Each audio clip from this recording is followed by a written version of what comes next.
வாங்கி எத்தனை நாள் ஆகுது? 4 நாள் தான் கூட இங்க ஆகுது. 4 நாளா? 12 இரவு 12 பகல் அது இந்த ஒத்த மரத்துல குடிக்கொண்டே இருக்குடா.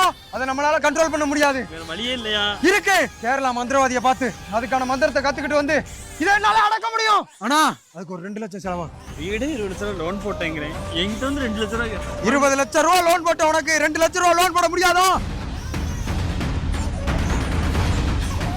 கூடாங்கி அவர் அந்த மரத்துல ஏற போறாரு கூடாங்கி. யோ யோ இங்க வாயா, அந்த மரத்துல ஏறாதயா. யோ யோ அந்த மரத்துல பேய் இருக்கியா? நான் சொல்றத கேளு. அதுல பேய் இருக்கியா? தம்பி ஏறாத, அதுல பேய் இருக்கியா? நீங்க எல்லாம் விலகி நில்லுங்க. கூடாங்கி அவர் மேல அந்த சத்தம் கேக்குது கூடாங்கி. நான் தான் சொன்னேன்ல, அது மேல ஆவி பூந்துருச்சு. ஹலோ, கள்ளிசிவா அந்த இடத்துல மறந்து போனை மேலே வச்சுட்டு இறங்கிட்டேன். 1 வாரமா கிடந்து கத்திக்கிட்டே கிடந்திருக்கு. ஒரு வழியா போனை கண்டுபிடிச்சு எடுத்துட்டேன். அட பொம்மால